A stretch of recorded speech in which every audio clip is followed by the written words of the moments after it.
Hello, Spacers. Welcome to Starlight, a space opera. I'm Isaac, your host and GM for the adventures ahead. This show, whether you're watching or listening, is a labor of love, and one that we want to make the best for you. So if you can, take a moment to freely subscribe or share however is most comfortable for you. Thanks. Now let's plot a course to Starlight.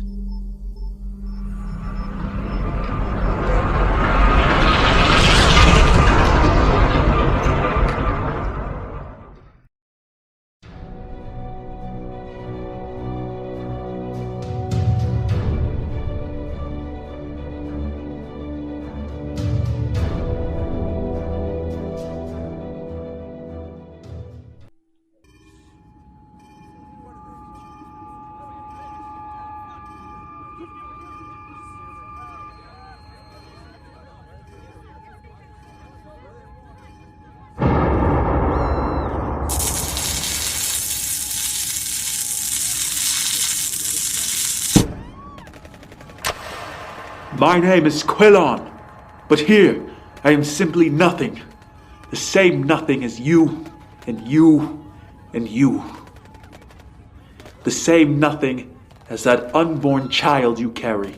The same nothing that passed away, forgotten, under our master's yoke. And here we are, forgotten once more by our masters, left to die at the hands of their enemies. Enemies they fear, for they wish to be more than nothing. Well, I stand here today, in this hour, in these final moments, to tell you I will be nothing no more. My name is Quinnlon, and you are all my family. We are all we have, and it is here that we write our chapter into the ideologues of history. Will we be remembered as the dregs who rolled over before the eternal empire? Or will we be the ones who fought for our freedom?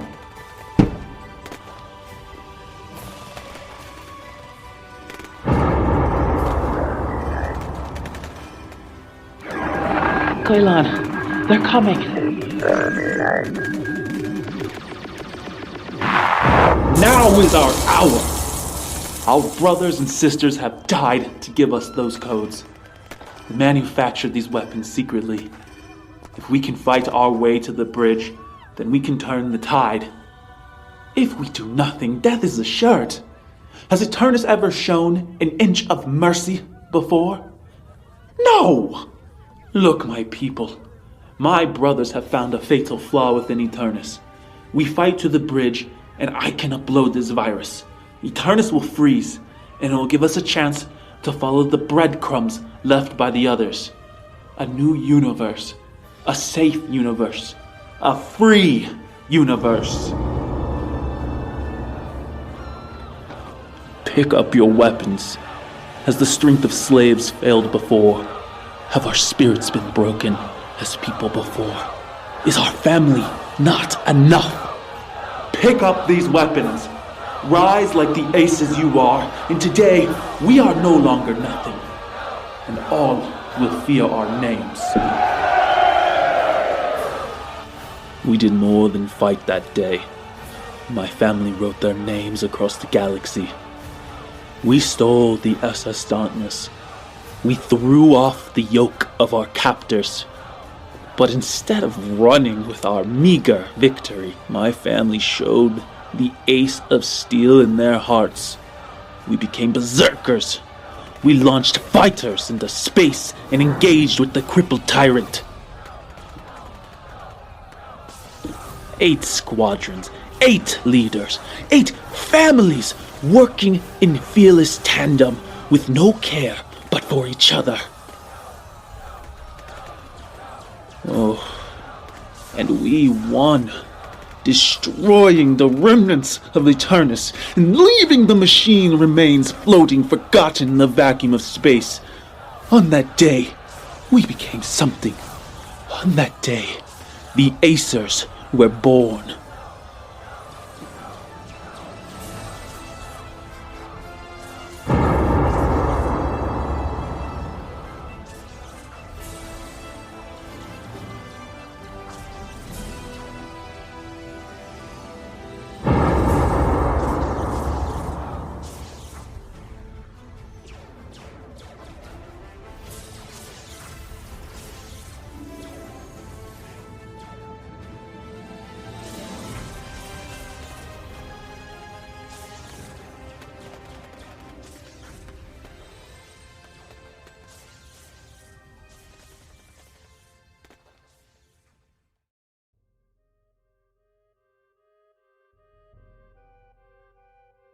Perfect. Hey, welcome back to Starlight, guys, for this February's Q&A.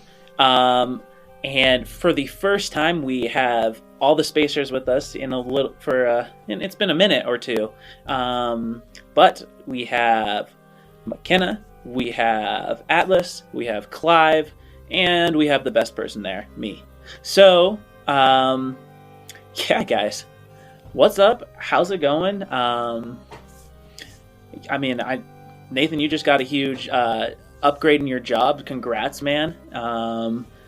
And Courtney, you're always doing cool things. So I think, per usual, let's just go ahead and ask questions and kind of pop around and just see where these things go.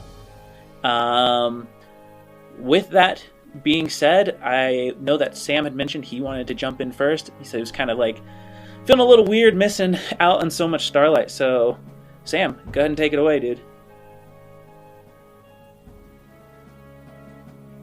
Hello everyone, it's me, Sam Williams. I usually play Clive Jensen, but unfortunately I haven't been around for a little while. Some life stuff has come up and took me away for a bit, but I'm back. First, I just want to say a thank you to Isaac, Courtney, and Nathan for being so understanding and pushing the game forward without me, but I have returned and I have some questions for you guys. So first, for Isaac. So I've noticed that the Acers are pretty important in this world, not just the fact that Atlas is one of them. It seems like anytime they come up, civilians and common folk and guards seem quite fearful of them.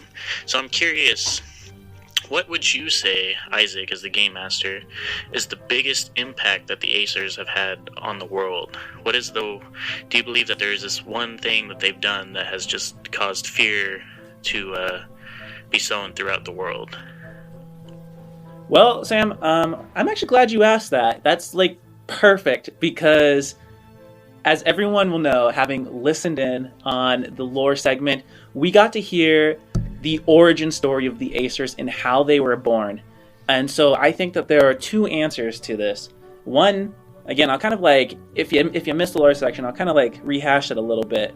But, I mean, the Acers in general, they were slaves back during the Eternal Empire under Eternus, the omnipresent thinking machine.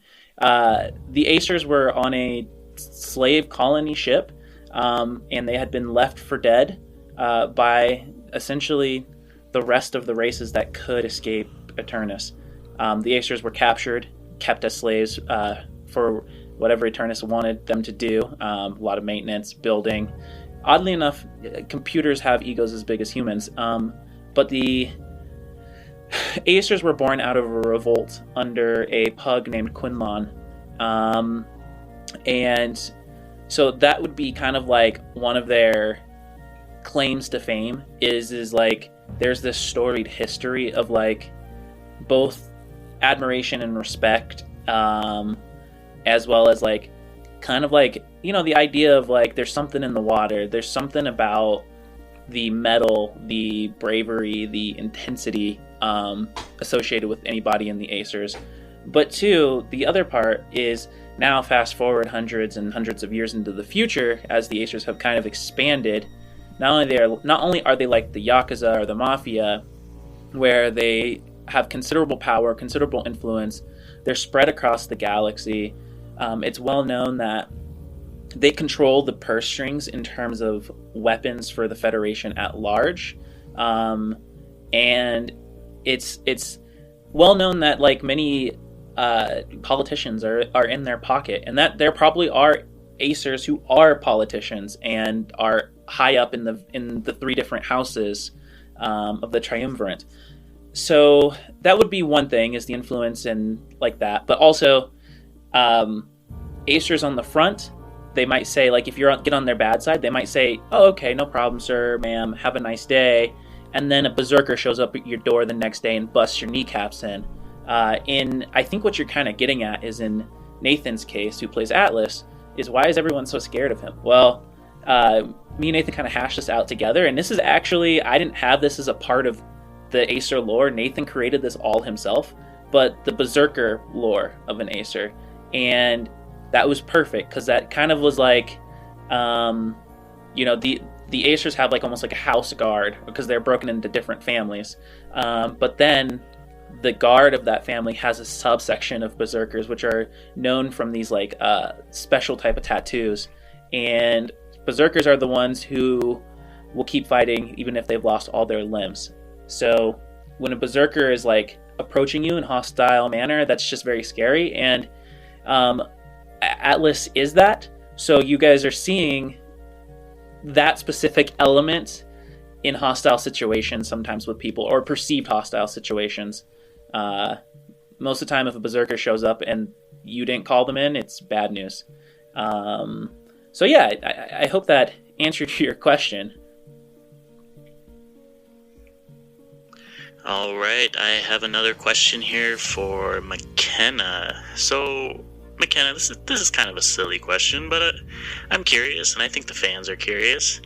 You seem to pick on Atlas a lot, and when you changed your form, you decided that you guys wanted to play this you're in a relationship kind of thing. Now, I know when we're all kids, we all used to remember when we had a crush on someone, we would pick on them and, do all that sorts of stuff. So we're curious, is McKenna smitten with Atlas? Is there something going on there? Will we see some of that in the future? Yes.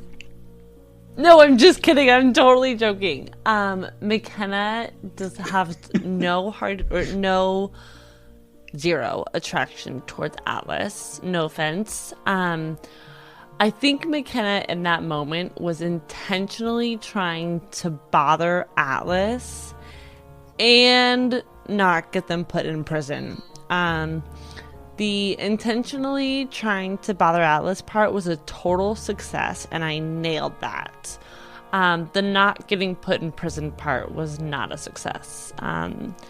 So it was like a 50-50 win there. McKenna is strictly attracted to Loxodons. There's definitely sorry,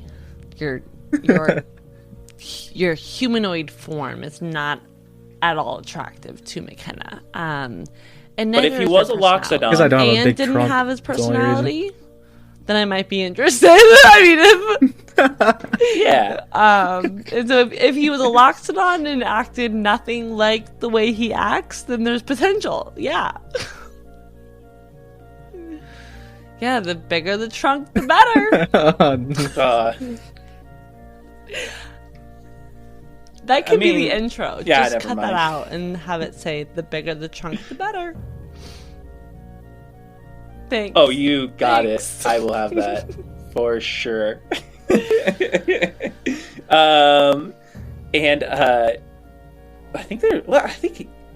think that it's up to you to pop off to someone else, Courtney. Okay. I joined a few Facebook groups and like forums, and I've just been talking to other people who are playing D&D online.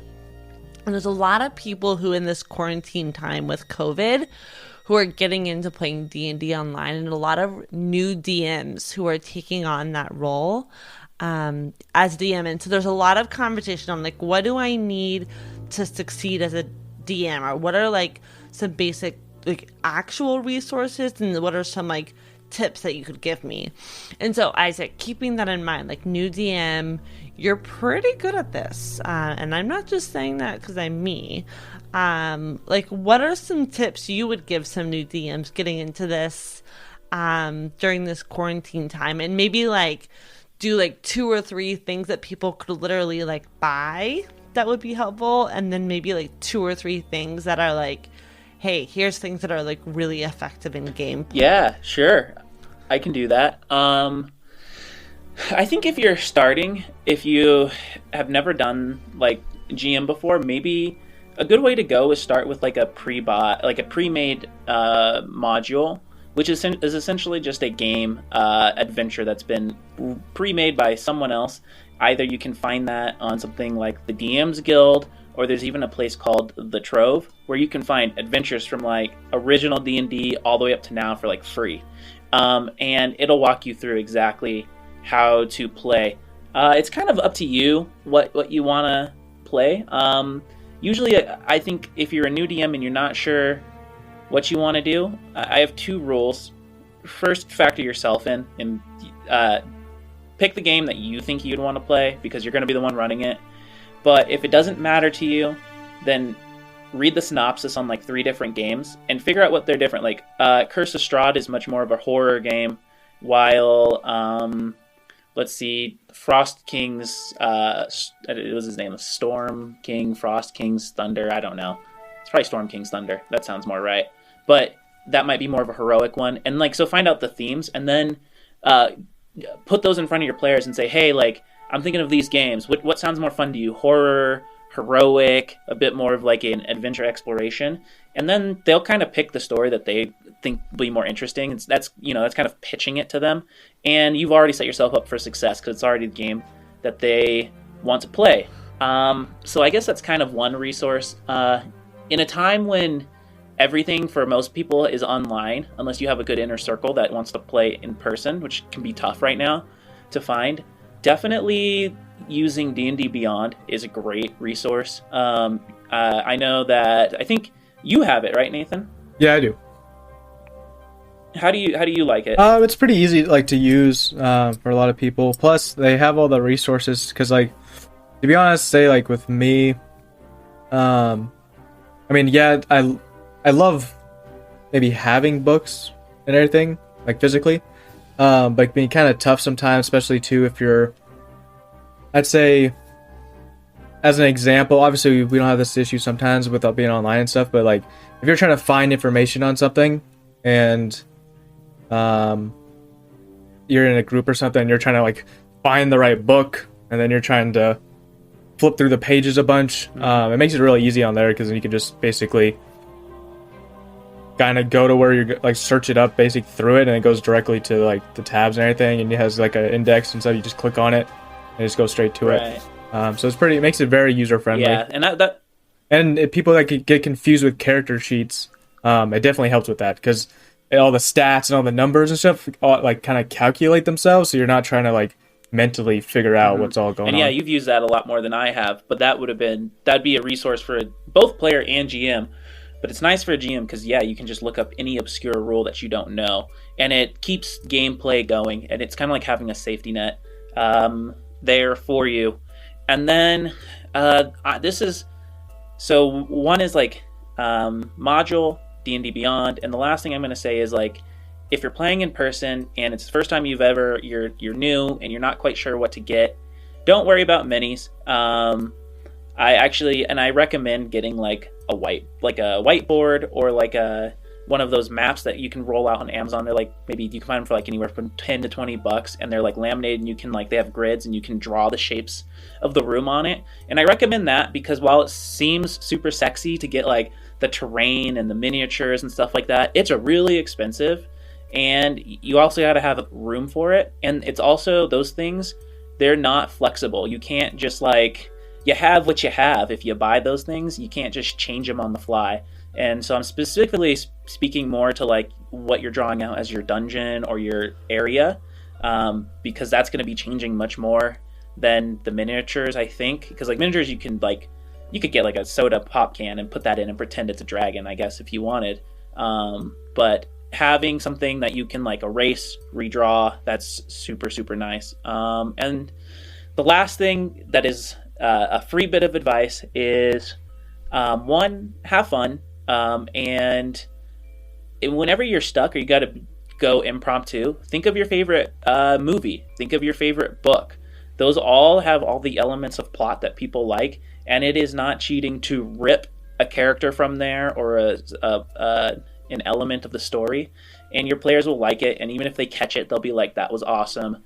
And the last free thing is go subscribe to Matt Colville's YouTube channel. He does a how to run a D&D channel, and he does a very eloquent job over a couple years, essentially, of spelling out the easiest way to do things.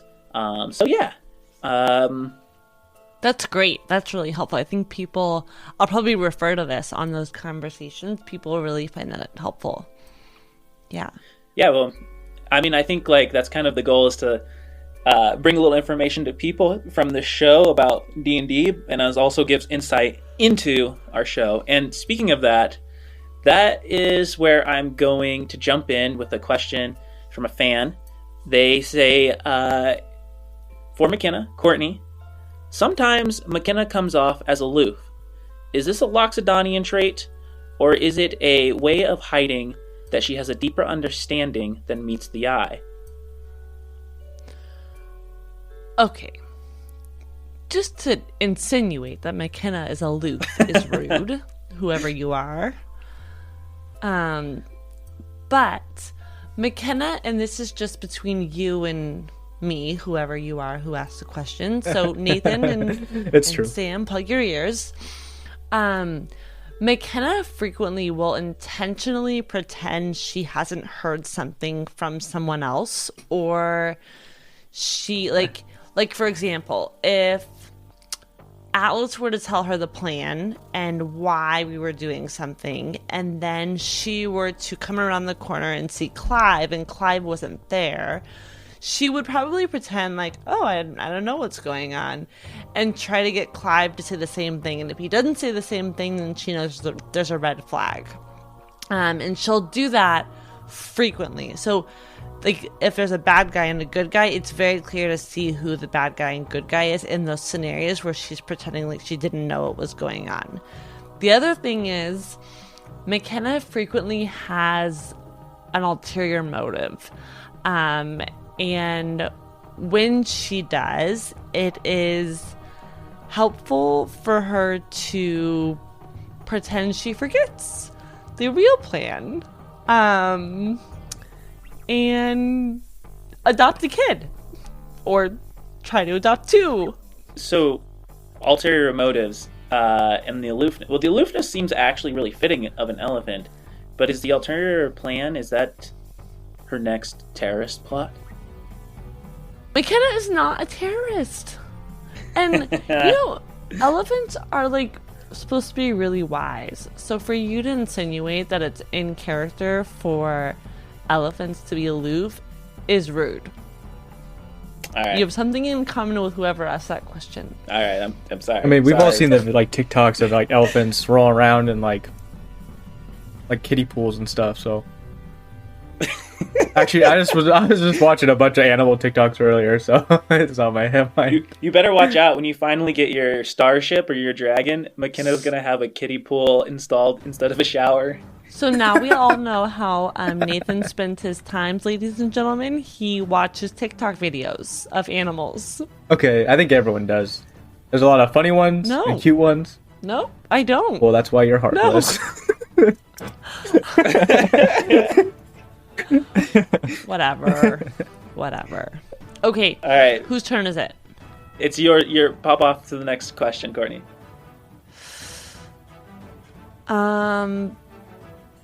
I can ask one. I don't have a question off. Okay, Nathan's turn. Okay. Here we go. I just wrote this out. What do you? Oh yeah. Okay. So this is for McKenna also. She's getting a bunch of questions. Courtney as the player kind of too. What do you expect to happen on your side with like McKenna's? Because obviously I never know when things are certain places. So what do you expect from McKenna's like side of things? Like obviously McKenna and Atlas are split. So how do you think it's gonna work out? Not really like trying to jump like spoiler wise, but like what does McKenna want? Like what's her overall kind of goal with Mr. Grimble?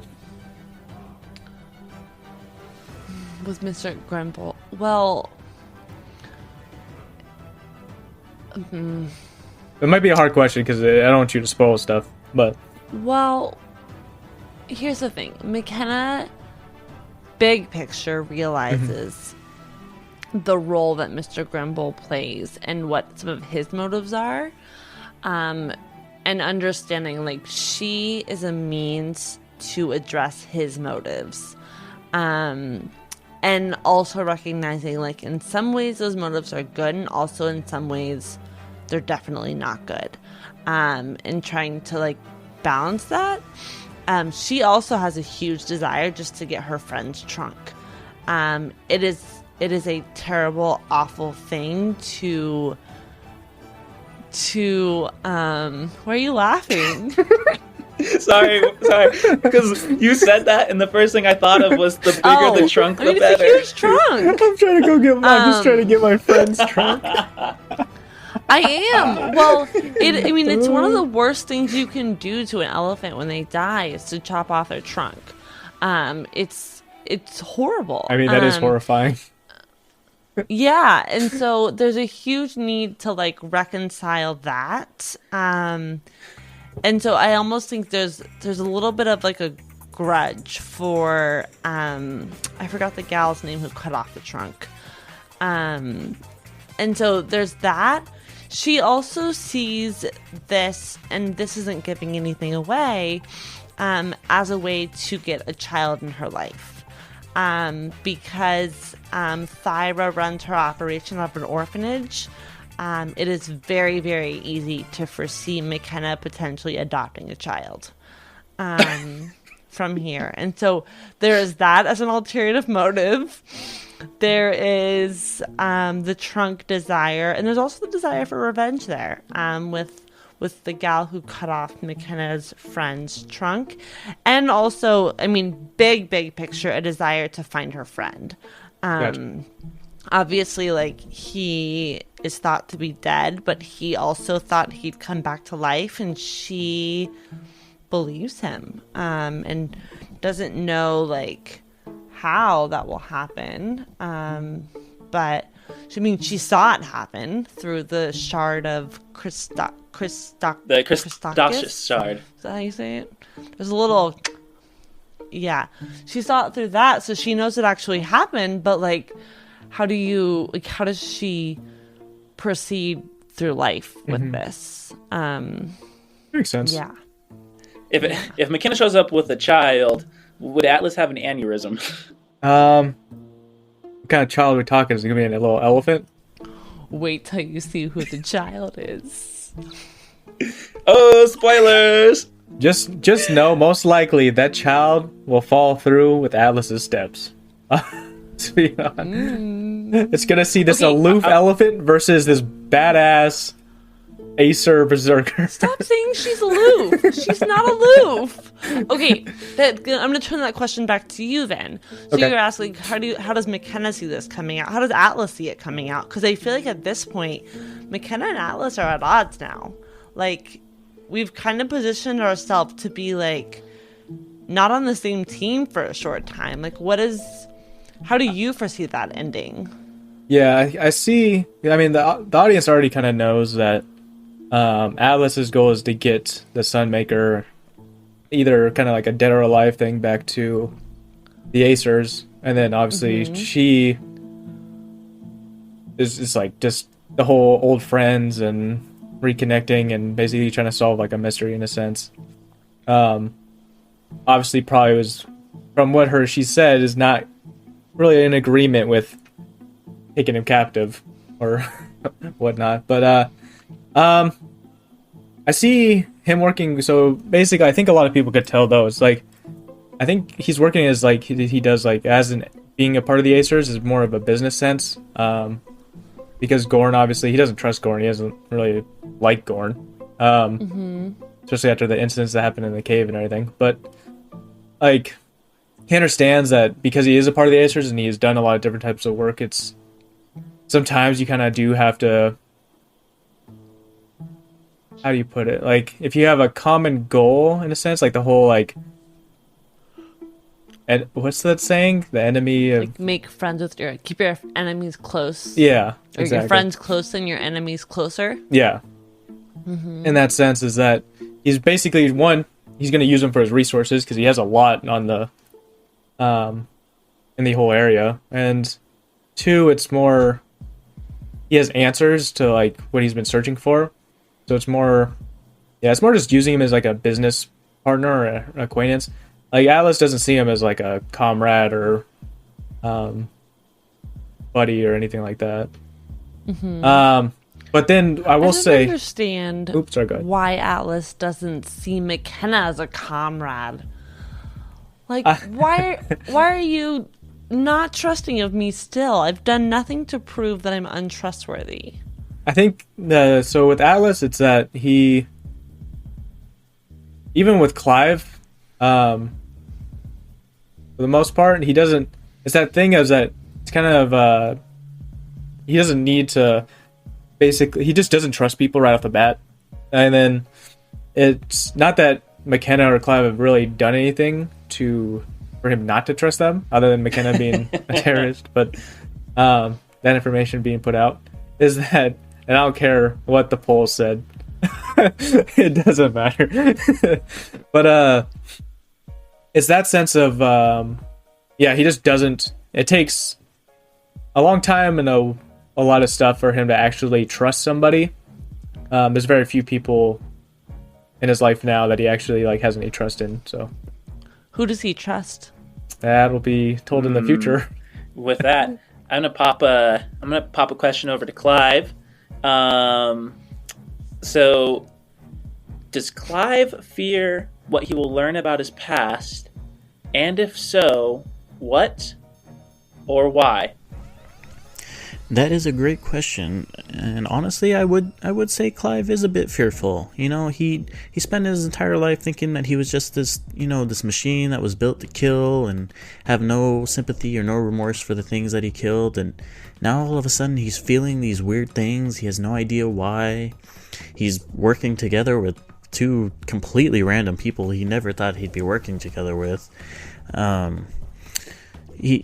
I would say he's definitely fearful of the unknown. He's worried that maybe his past actions will come back to haunt him through information that he finds out, and he's worried that maybe he ended up living a whole nother life before the one he is living currently, and that strikes a little fear into his heart.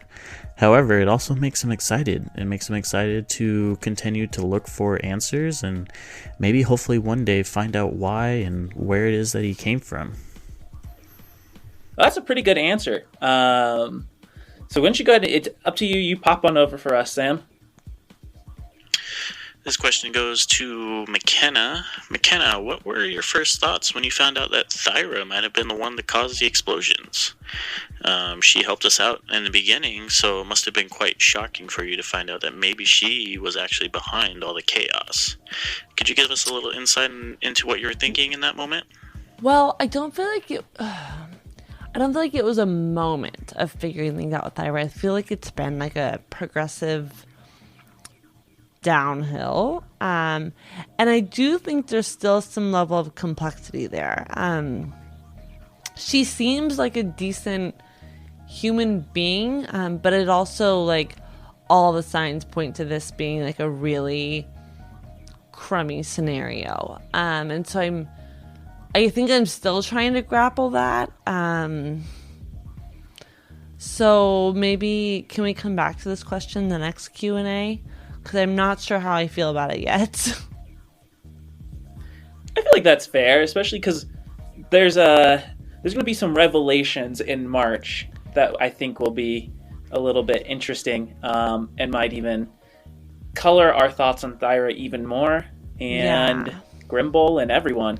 I am pissed though that we were framed for it. Or somehow we are being held responsible. I don't know if that's her doing or Goran's doing or who is holding us responsible for it, but that makes me mad. Especially because I'm the only elephant. And so it's kind of hard to disguise yourself to look like anyone else when you're the only elephant around. That's fair. Yeah, we saw how that worked last time. What do you mean, dear? Oh no. What are you talking about? Alice tried killing himself when that happened. He did. He was like, I take anything than this nightmare. Yeah, let me explode a police car and get out of this. That sounded really good on the podcast, didn't it, when that happened? It did. Yes, that sounded really good. I'm guessing you earlier you looked like you were kind of stuttering for questions, Courtney. So do you mind if I take one here? Please, yes. All right. I'm going to kind of slightly modify this because I feel like you kind of answered this, Nathan. So my original question is, what is your take on Gorn? And you obviously don't trust him. You don't like him. He's a means to an end. So I'm going to modify that to, how do you foresee things ending with Gorn? Once basically I get Alice gets all the information, and gets kind of to his goal and gets all the resources that he needs in a sense. Let me think. I know what you're gonna say. I'm not trying to spoil it too much. Okay, so basically, actually, you know what? There's been some spoilers put out. I'll just do one just to make it equal, because it seems like I think Alice has been more mysterious behind the scenes than McKenna. A lot of people have been asking McKenna a bunch of questions. Is that, I mean, still has a lot of mystery, obviously, but I feel like she's been kind of bombarded with the backstory. So I think that Atlas is going to, because of what happened in the cave, he didn't appreciate that very much, especially because another one of his party saw him drop to a knee. And then, he probably went down, down, down, down, down. After he gets everything and all that, I think he's probably gonna end up either killing Gorn or something similar, basically. That's fair. I support that. Yeah. I just want to clarify, what is similar to killing? You doing something to where somebody is doing something to where somebody wishes like they were dead. This is why people fear the berserkers. Okay. I'm not as good as some other parts of the Acers with that type of stuff, but I can still handle it. Berserkers can still do it. Please remind me never to get on Atlas's bad side. I never realize there was something similar to being dead. Now you do. Wait, real quick, while I was talking about Atlas.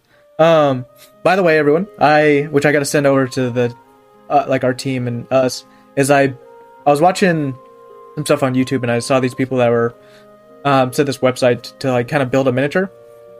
What? So I made a miniature and had it colored and everything of Atlas. I just have to order it. Yeah, I just gotta order it. I have it made to where I can put it on tabletop some later because I kind of want to see what it looked like. I already knew what it looked like, but I have my own that I can put in, like if I'm playing like a board game or something with a friend or something, I could just slap them in there just to do it. Ooh. But so I made a miniature for Atlas, but that would be coming eventually. I'll be so excited when we can all play in person again. Yeah. Yeah. Well, hopefully that'll be. It's gonna be a while, but we got. I don't know. I know me and Nathan have a recording for next weekend planned, and then after that it'll be me and Clive. And actually, question for Clive: does Clive know more than he lets on? That's a great question. Clive actually doesn't know anything more than what he's learned in the past few games. He had his memory completely wiped, and that's as honest as the situation is. He has no idea who he is besides his name. He has no idea where he came from. He has no idea why he even woke up in the first place. And to be honest with you, he doesn't even know if he completely trusts the companions that he's traveling with. But being a smart guy, he knows that this is his only option. This is his only way to figure out why and where he came from, why he's having to deal with this torture of living all over again. I have another question for Nathan and Atlas. I'm curious, the last few episodes, it seems like you have kind of, let's just say, gotten the crap beaten out of you quite a bit. Do you still believe that you are the strongest in the universe? Or are you a little more humble now? Alright. First off, I've already clarified this throughout the weeks, is that Atlas took a strong knee because, as everyone knows, the cave episode, honestly, one of my favorite for Atlas's epic moments, because I had to deal with a ton of stuff in that whole thing. took his knee because one, I have tired. a question. Can you just clarify, what does take a knee mean? What do you mean when you say you took a knee? It means that I took a quick breather to get my What does that bearings. mean? Can you clarify a little more? Like, does it mean like you literally needed a deep breath? Does it mean maybe you passed out? Does it mean your AC got to zero? Do you mind if I jump zero, in a here? big I got fat your back, zero? Nathan. Like, what does taking a knee mean? Thank you. I got your back. It's McKenna. It's when you're dealing with some shit and your attention's taken, and then someone casts Thunderwave on rubble, and they turn and see a heat signature, and as they turn their head, they fall down, and the elephant shot. goes so. You don't get to blame that on me. You don't get to blame that on me. Nope. But to clarify, taking a knee means you went down, like passed out. As a player, I will say yes. To basically answer Sam's question and yours, yes. Alice himself, like as a player, well, technically as a player, I knew that sooner or later Alice would be dropped, but I don't expect him to die. Okay. But the thing is too, but like as a player, as Alice though, he's in his time, which people will find out, has definitely been put down many times. No, not just from the time that he's been with McKenna and Clive. He's been put down a lot of times. But the reason too that he is so, I think, prideful and so like in that sense of like he can't be put down is because of those previous incidents where he's not much can compare, or he's not really scared of really what will happen based on something that's happened in the past. And then one of the incidents where he was put down pretty good. But that's kind of like why he is the way he is now. It seems more like the survivor's mentality. Like, I've been through it. Like, what more can you throw at me? Yeah, in a sense too. Yeah, it's kind of like that. And then obviously with the Acers being trained and everything else, he's had some more brutal beatings than what he had in the cave. So then, yeah, he's But to basically ask if he thinks he's the strongest in the world still, or answer that, yes, Atlas does. Because thinking about all the times that he's done things like strongest does not mean most endurance, like have the most endurance, or the most magical with sparkly fingers like McKenna, or things like that. But strongest in the sense of he getting some of the Alice's kind of pouring through. But yeah, it's more just like he has very high confidence in his like strength in itself, just physically.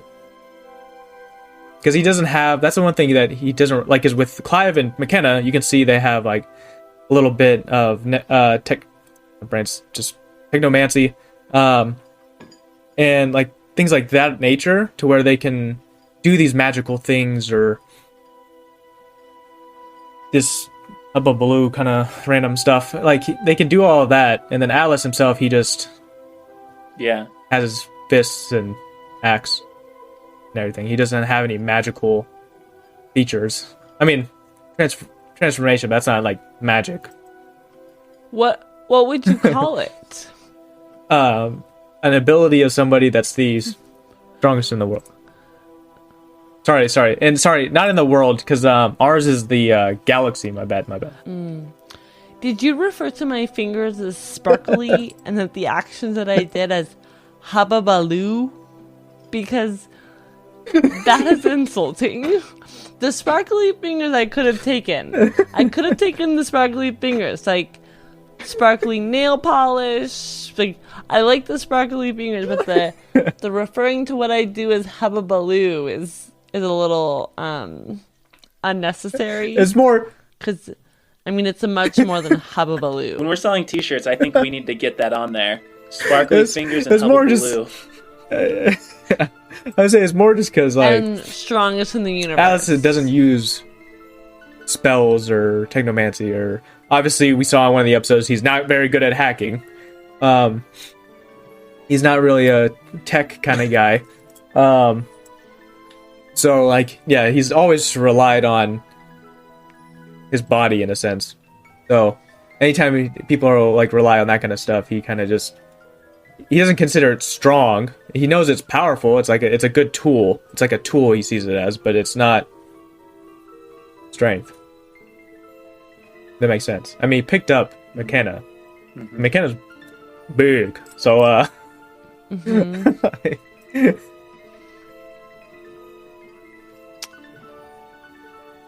bigger than me. McKenna, Alice is Alice is. Like I mean, she's a fat Loxodon, so she's just big bigger. Boned. Because I was gonna say, like, perfect example is when Alice met her. Alice is a pretty big dude. Like, he's not a small guy. So he's, other than when he's with other berserkers, he's not really used to people being bigger than him. So yeah. No, because I could still lift you up. And Alice 100%. In a strength test, Alice 100% crush you. So my teammate... my teammate listened to the show, might have some and secret he talents. couldn't get over the fact, because he listened to your solo episode, Prey or Predator, and the whole time he was like, this guy is rolling insane for everything based on strength and stuff like that. And I was like, yeah, man, that's just Atlas. And he was like, are you sure? You gotta check his dice. He's cheating.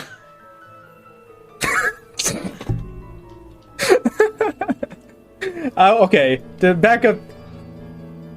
Yeah, I was gonna say, to back that up, yeah. You have like I do say it sometimes, but sometimes I calculate in my head.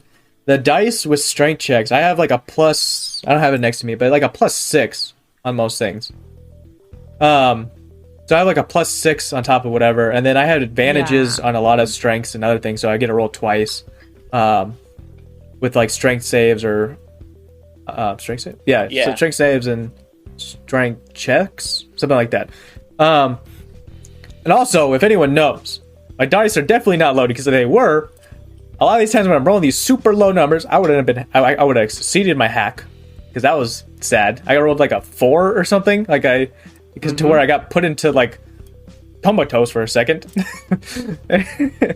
And there's been many times where I'm just, if you watch more episodes, you'll realize that I roll very low way too often. I will say that episode, like I said, that episode was like one of my favorites for Atlas, because there was one, he had a lot of badass fights. 2, I was getting super lucky with like my attack, there's one incident with the robot I kept missing for some reason. But I kept rolling really high with my strength checks and everything else. So don't get me wrong, I would have thought I was cheating too, but yeah, if you watch more episodes, you'll realize that I am actually a very unlucky guy with the dice sometimes. It's like I get like 3 dice rolls that are really good in an episode, and all the rest are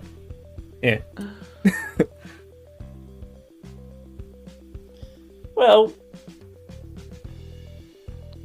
I feel like I need to make this comment. For anyone who's listening and hears random snorting and bowls clinking, I'm dog sitting a friend's dog who's very loud and seems to only be able to breathe out of his nose with a lot of snot. And so if you hear snorting, it's the dog. Well, some people have shop dogs. We got podcast dogs, and that's okay. Yes. But like what I was saying a second ago, one of my favorite things about that episode was when the dice told the perfect story by having you fail the hack check, and it was like, yep, that's what I would actually expect of Atlas. But I digress.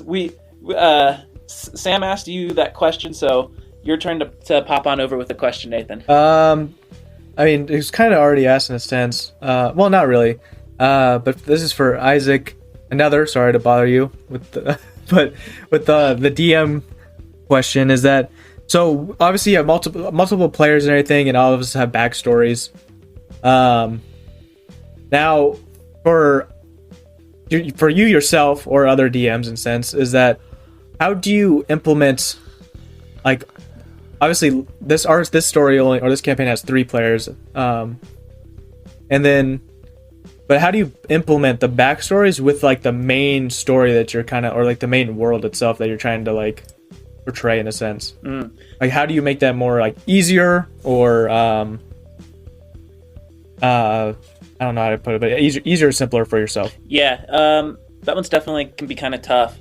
If you're playing a really long campaign, it's actually a lot easier, because if you're playing a long campaign that you expect to be a year or more, I actually recommend just throwing in little like snippets here and there that slowly interest the characters. You don't have to like jam pack it in, and you can let them kind of go to it on their own, which I think is the best way to do it. And maybe what I like to do is I like to have work with my players. I like to have them write out a backstory, and like as much as they want to do. And then I like to take the holes in their backstory, because I know the world so well, and figure out where the holes fit into the backstory. And I also tell my players to create whatever they want, so they create stuff in the story. And then I print out those sheets and I keep them, and I will make like a chart with like my character names, like the PC name, and then like kind of like a little short blurb of what their story is. And I'll like have like a general resolution outline, not like a resolution in terms of what I like expect will happen, but like here's kind of where this thread is going on its own. And I do that for each one, and I follow that down, and just kind of like see where like how I can create a plot hook at the beginning, and then like have this thread that they can follow through like a longer campaign. And the longer the campaign, the easier it is, because your players will like go ahead and follow that through. So in technical terms, they call that an A plot and a B plot in screenwriting or in writing novels. And your A plot is your main story. Like, it's whatever the main quest line is, or like overarching theme. And you have to keep that the big main thing. Now, your players may leave that and make something else their big main thing. But you have your A plot, and then consider all your players like backstories and how they might figure in to be more like B or C plots. They're kind of like just stuff that's on the undercurrent, and they can tie in to the A plot and have a massive effect. But I think that's kind of a good way to go about it, is like having it more set up as something that you can bounce back and forth and kind of weave in and out and find the interconnected parts.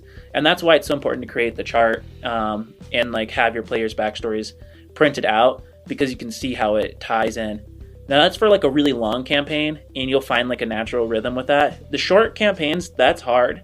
And I actually don't recommend, I think it's a terrible idea to try and weave every player's backstory into a short campaign, because you start taking away from the main story and degrading it. And also, it's like real life. Like, you break the curtain of verisimilitude by trying to weave everyone's stories in. And I think that actually, there's a lot of people who that breaks their story, and you can find it on Reddit and stuff where they say that that's what happened. And the reason why is because in real life, let's say you have a group of 4 people and you're doing something, the odds that any of their like back history is going to play into that are pretty slim.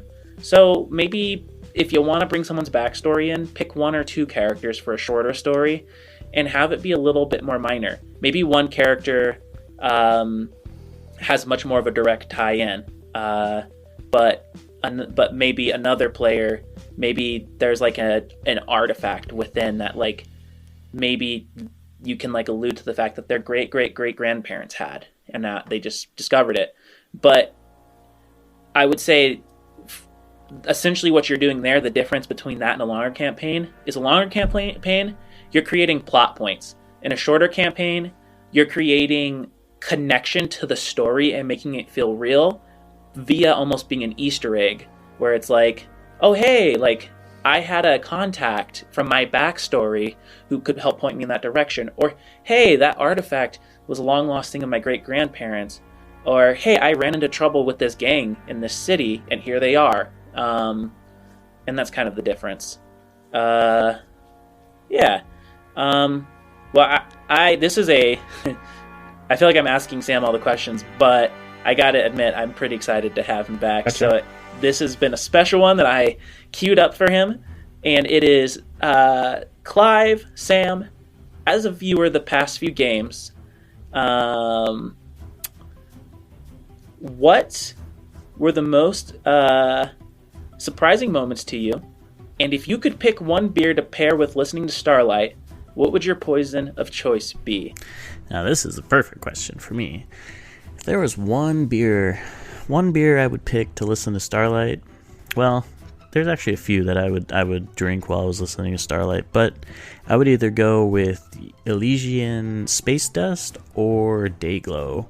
Dayglow would probably be my first choice, considering it's a nice, bright, hoppy IPA. It'll bring you into the mood of the... let's say it'll bring you into the mood of the game, but I also feel like it's bright enough in flavor to remind you that this is a space odyssey, this is a space opera, this is exciting and a wonderful new way to explore D&D. Yeah, I don't know. I'm not really a big Elysian fan, but that's okay. I'm more of like a Seattle native, Fremont Dark Star. And so let's see. I think you want to pop over with your other question. So Isaac, this is a question for you. Given that the unspoken rule of D&D is you never split the party, and considering the fact that due to unforeseen circumstances we've actually had to split the party, what tips do you have for future game masters, future DMs? What tips do you have for them in case they ever come across a situation where they had to split the party? How do you go about writing the story and creating those interactions? First thing first, don't pull punches and don't change your encounters, because if you have your encounters already set, man, and your players split it, they just get what's coming to them. But don't make it any worse. Okay, I'm being a little facetious. You can like, obviously, if you have an encounter that's maybe like set up for like this overwhelming odds, maybe you can definitely dial it down. But when it comes down to the rolls, don't pull punches. Your players will know if they split the party and they were weakened, and then you saved them, and that'll make it seem lame. So that's one. Two, I actually say don't discourage it actively. Let it see where it goes. And there's two great ways to go about it. If you're playing in a group and you don't want to do individual sessions, set a timer for like 5 minutes and start popping back and forth between the groups that have split and start playing off their energy. Figure out the cliffhanger that you can leave them on so that the other group gets super excited, and then leave them on a cliffhanger, and you can do that back and forth. If you want to split it up and do individual games, that's a bit tougher, because now you're not at the same table and you're not getting an idea of where the story's going in the moment, so you can like recalibrate. But at the same time, you're going to end up with a more epic story and a more epic coming back together when the players are like, you adopted who? And the best way to deal with that is know your world, like have an idea of what's going on. And if you don't, you might have to make it up within reason of your world. And then the biggest thing that I can say is have a notebook. I got a notebook with me for all of my D&D campaigns. I journal in it right after I finish a game. And what I do, and this is what I recommend you do, is write a summary, like a paragraph summary. Below that, write inspiration, or who you want to give inspiration to, what experience to reward. And then I put a to-do next list. And the to-do next list is based off of what happened in the last game. I bullet point out what important things need to happen based off of what they did. And I'll even go so far as to say, like, okay, they might run into this person or go to this person, or this person's behind it. What is that person's motives? What do they know? And I'll start writing that out. And sometimes that can take a page, sometimes it can take 3 pages, but that's going to be your best friend in dealing with that. So to the new DMs out there, journal or play off the table if you do it in person. That's a great question. And I'm actually going to go at the fear of like, I don't want to make this out to be more than it is, and I know it's definitely not a problem at our table, and if it is, then Courtney, you're gonna have to hit me over the head for this. But I've often heard that women sometimes say that they can struggle with coming into D&D and playing at a table of all guys, and maybe feeling like they're at the butt of the joke or something like that. And so I really haven't really talked to very many women about this, but I thought that this would be a great question for you, Courtney. You've played a lot of D&D, mostly with guys, and so I'm curious. And if you're like, this isn't really an issue, that's totally fine. But as a woman, what do you wish more people knew from a woman's perspective when jumping into playing role-playing games? Question, especially in this like weird political time. I think the one thing, I'm like a pretty extroverted personality in general, and so it's pretty easy for me to jump into any social setting. But the one thing I think that women bring value into D&D is just the like femininity that I think is sometimes missing when it's just a bunch of guys playing. I think there's not as many like female characters being played, and I think there's value in femininity and really bringing that to the table. And so I would say like that's the big thing that like we as women can bring to the table in D&D that sometimes is missing, and I think there's just kind of a beauty and a value in that.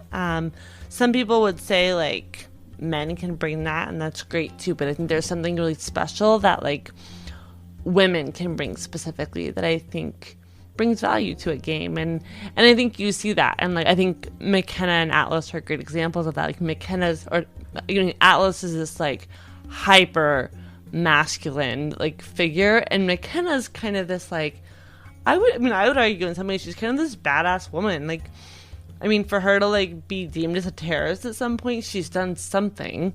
And I'm not admitting I'm a terrorist, but some might misconstrue her as a terrorist. And so I think like there's a chance for like women to step into this kind of like badass personality and bring that like femininity in there, which I, like I said, just think there's a lot of value in that. Yeah, I like that. So it's kind of like, what is it like playing with a woman at the table? I guess I've never really thought about it from that. That's a good flip on the head of a question. I'll jump in on that first, and then if you want to jump in on that, Nathan.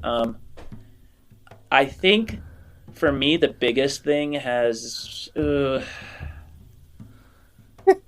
That's not a good start. It's a hard one.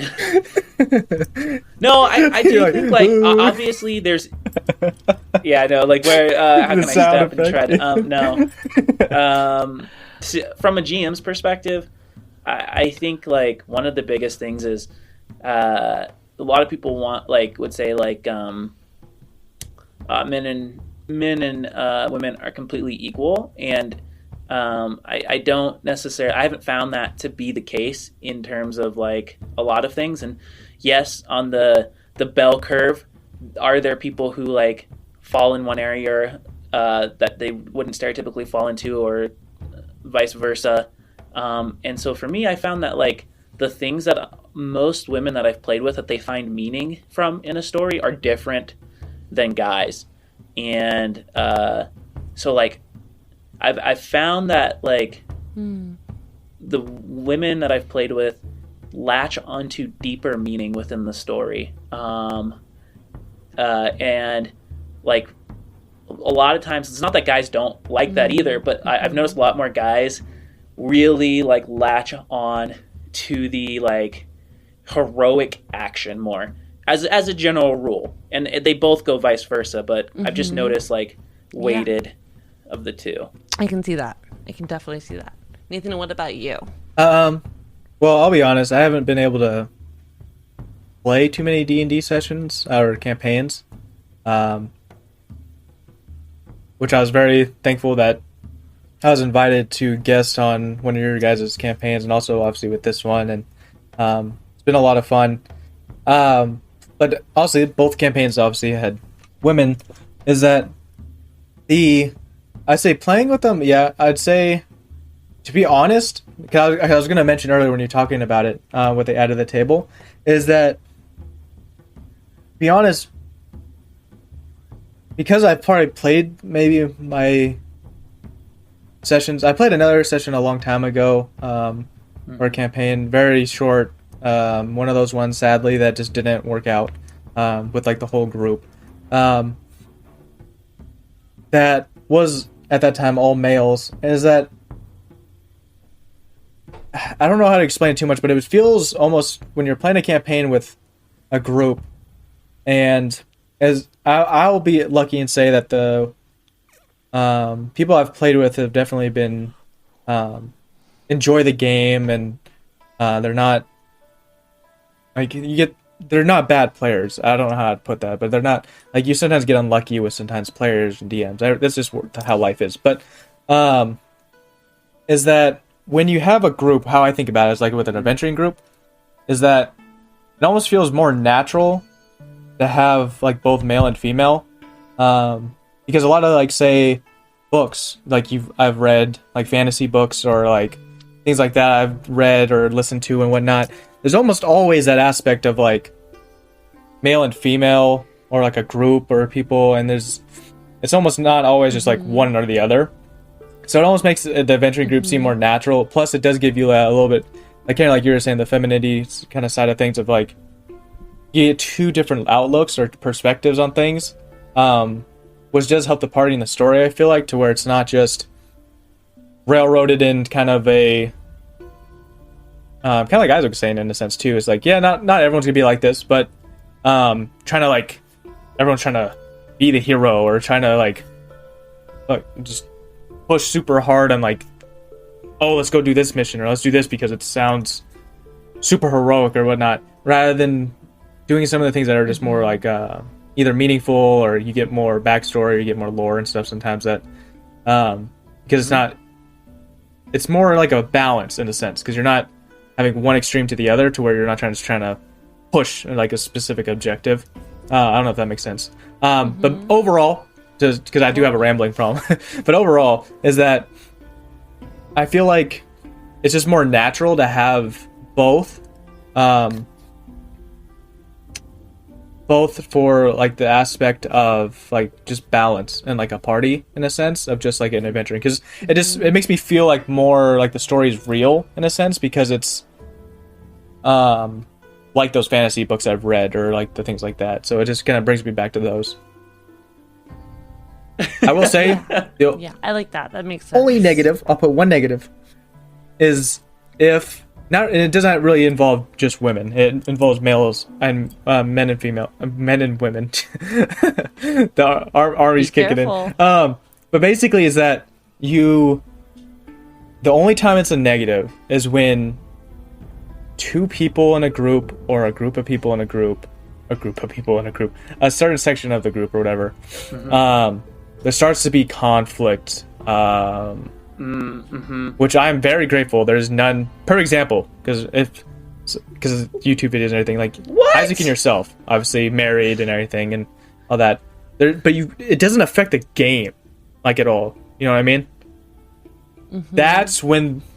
Except in our marriage, when I think Isaac messes up, then he's sleeping on the couch. That's when it does. But no, like, it's that sense of like, luckily, there's never been that on the campaigns I've played. But I do know a lot of people that have played where that does affect, like, people's personal relationships or personal feelings start to kind of affect the game. And that's the only negative I could see, but that's more just a maturity level kind of thing, or like a personal thing. That's not really just women or just men. That's just like, if that's the case with them, they should probably not play a specific campaign and look for one that's more maybe fitting what they want to do. But yeah, we've never had that issue. I honestly, when we all play, like, I'm surprised Isaac doesn't sleep on the couch because. Don't give her ideas. But yeah, she already kicked me out to Albuquerque. But yeah, basically balance in the party I like because it brings me back to like books and stuff and more like a realistic adventuring party. And then yeah.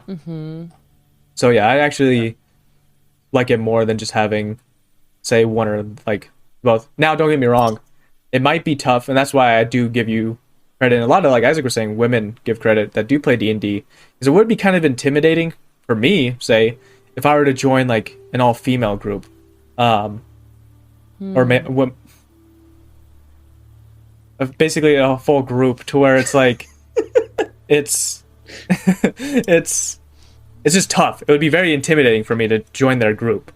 Not because there's anything wrong with them, but it's just that feeling of like, okay, if what are their opinions, or like maybe are they gonna be all buddy or this and that? It's like when you're. I think that, Nathan, have you ever taken a personality test? I've taken psych tests, like the Myers-Briggs. So that's a little different. So the Myers-Briggs personality test will break you up between like introvert and extroverted, and I think this is less like a male versus female and more like personality differences, because I can walk in, and I feel very fortunate for this, to any social environment, whether it's D&D or outside of D&D, and feel fairly comfortable just because I'm pretty extroverted. And I think like that might come from like a personality difference then versus like a men versus women difference. I think what Nathan's getting at. So it's interesting to think about how personalities come into play there. I think what Nathan's getting at though is less male female, just more like when you're the odd one out. You know? Like, well, it's more. Yeah, it's not like I have any problem with like women, because at work I work with them all the time, but it's more just that, yeah, because we're kind of saying that women play less D&D, so they're usually, there's only like, if you see a lot of most groups, there's usually seems to be only like one or two in like a group of 5 to 6, so it's usually a majority men, to where obviously the personality would definitely be a big thing in it, because I do say I'd be more, I don't know actually what I'd be. I'd probably be more introverted though. Even though when I work and stuff, I'm not real shy. I'm not soft-spoken when I work. But is that being that odd person out kind of thing, and then joining that group would be intimidating for me, because obviously, like I said, I'm not very extrovert or anything. It'd just be tough, because then it'd be like, okay, I'm joining this group. Okay, let's see who, like, am I gonna have anything in common with these people? Am I gonna be this or that? But yeah, and my point was that like that is probably a personality thing versus like a gender thing. Is that like I just tend to be way more extroverted than you do, from what I know about you. Yeah. I don't know. Whenever I walk into a group and I'm the odd one out, it that usually puts me on edge. Like, it takes me back to my elementary school days when I ended up in the toilet often because I was the awkward one out. So I think I kind of get what he's saying, but I died. Just kidding. Maybe not. I digress. We are kind of like getting kind of a little long in the tooth here. So I think we got one final question, and then we'll look to kind of close out this Q&A. And I got one final question here for Atlas. Atlas, so back in the cave, it seemed like you were having trouble against Gorn. In fact, as far as I know, he actually took you down. But in the most recent episode, you actually struck a deal with him. Is that because you're still looking out for your own self-interests, or are you afraid that he'll take you down again if you don't comply? Well, Sam, I mean, we kind of answered that a little bit, but I do like kind of where you're going with the self-interest thing. So I'm a little interested in that myself. Okay, so Gorn himself did not take me down. Okay? I mean, yeah, maybe he did. But it's the sense that there's a lot of things that happen. If it was a 1v1, Gorn versus Atlas would swat him like a fly. Because that's not... Well... I'll be honest too, Gorn is more of a... I will respect the character as a player and say that Gorn uses his resources very well for himself. But basically, to answer the question is that, yes, so basically he struck a deal with Gorn, kind of like we were talking about before, was he obviously wants to get the information and kind of meet his end goals. But also answering is no, he's not scared of Gorn. The reason he went to that place and got in and all that was he's just going to cut Gorn down right then and there. And I'm pretty sure Gorn knew that because he didn't have his backup right away. Obviously a little bit, not too long after he did, but he didn't have his backup. But the thing is that, yeah, it's more just a self-interest. He's trying to get all the information, all the basically intel that he needs. And like you said, then he'll cut off Gorn, literally or metaphorically. Oh, man. And I have to play that out. Yeah. I will say, Gorn is an interesting NPC, and there's a lot more to him than meets the eye, and I'm very excited for his little story to kind of unfold. I don't believe that's probably going to change your mind on anything, given Atlas's history, but I am interested as we get into your solo games to do that. But that's going to be a little bit from now, and the next time we're going to be able to get together and have a Q&A, we're going to be discussing an entire month of McKenna's bad decisions. or good ones. So, Whoa! I would say they were great decisions. Yeah. Speaking for future McKenna. Then, to be seen. And with that, I think, that closes out this month, and we hope that you guys have an amazing rest of your day, evening, weekend, whenever the heck you're listening to this thing. And look forward to the next Q&A session. We are looking at potentially bringing in a guest content creator and kind of trying something a little different. But until then, we will see you next Tuesday for more of the action. See you later, Spacers.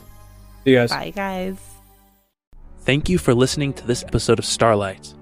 If you enjoyed this, please like, share, subscribe. For early releases, exclusive RPG content, and other bonus material, check us out on Patreon at patreon.com/starlightadventures. And to reach us for questions to be aired, email us at thestarlightadventures@gmail.com. See you next Tuesday, Spacers.